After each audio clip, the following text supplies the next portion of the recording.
வணக்கம். இந்த சேனலை இதுவரை சப்ஸ்கிரைப் பண்ணாதவங்க மட்டும் சப்ஸ்கிரைப் பண்ணுங்கள். பிடிச்சிருந்ததுன்னா லைக் பண்ணுங்கள். உங்கள் உறவினர்களுக்கும் நண்பர்களுக்கும் ஷேர் பண்ணுங்கள். நன்றி. வணக்கம். பழைய தமிழ் சினிமா பாடல்களில் கவிஞர்களின் கவிநயம், சொல்லாடல், அவர்களுடைய கற்பனை வளம் இவற்றை பார்த்து வருகிறோம். இன்று நாம் பார்க்கவிருக்கின்ற பாடல் காதல் சிறகை காற்றினில் விரித்து வான வீதியில் பறக்கவாம். படம் பாலும் பழமும். பாடல் வரிகள் கவிஞர் கண்ணதாசன், இயக்கம் பீம்சிங். வெளிவந்த ஆண்டு 1961. இசை MS விஸ்வநாதன் ராமமூர்த்தி. பாடியவர்கள் பி. சுசீலா. நடிகர்கள் சிவாஜி கணேசன், சௌகார் ஜானகி, சரோஜா தேவி. 1961 ஆண்டு வெளியான மிகப்பெரிய வெற்றி பெற்ற திரைப்படமும், பல மொழிகளில் வெளிவந்து எல்லா மொழிகளிலும் வெற்றி பெற்றது. சிவாஜி கணேசன் ஒரு டாக்டர். கேன்சரை குணப்படுத்தும் மருந்தை கண்டுபிடிப்பதற்காக ஆராய்ச்சி செய்து கொண்டிருப்பார். சரோஜா தேவி அவரிடம் நர்ஸாக பணியாற்றி கொண்டிருப்பார்.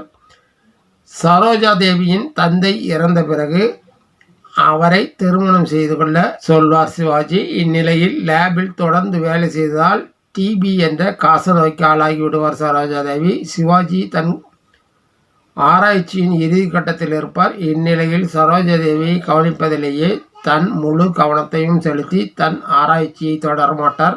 அவருடைய ஆராய்ச்சி முடிய வேண்டும் என்பதால் சரோஜா தேவி ஒரு ட்ரெயினில் ஏறி அவரை விட்டு விலக செல்ல முயற்சிப்பார். ஆனால் அந்த ட்ரெயின் ஆக்சிடென்ட் ஆகி சரோஜா தேவி இறந்து விடுவதாக தகவல் கிடைக்கும்.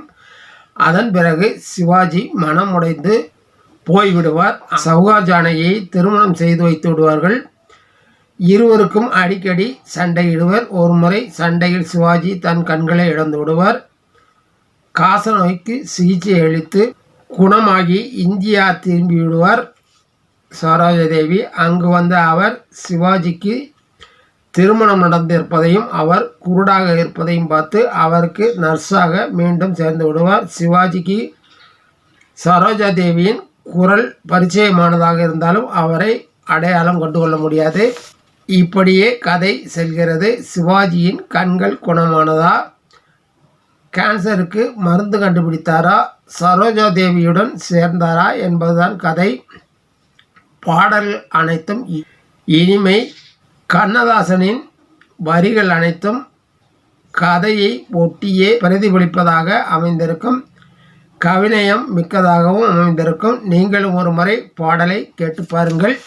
காதல் சிறகை காற்றினில் விரித்து வான வீதியில் பறக்கவா, கண்ணில் நிறைந்த கணவனின் மார்பில் கண்ணீர் கடலில் குளிக்கவா, எண்ணங்களாலே பாலம் அமைத்து இரவும் பகலும் நடக்கவா, இத்தனை காலம் பிரிந்ததை எண்ணி இரு கை கொண்டு வணங்கவா, முதல் நாள் காணும் புதுமண பெண்போல் முகத்தை மறைத்தல் வேண்டுமா, முறையுடன் மணந்த கணவர் முன்னாலே முறையுடன் மணந்த கணவர் முன்னாலே பரம்பரை நாணம் தோன்றுமா, பிரிந்தவர் மீண்டும் சேர்ந்திடும் போது அழுதால் கொஞ்சம் நிம்மதி, பேச மறந்து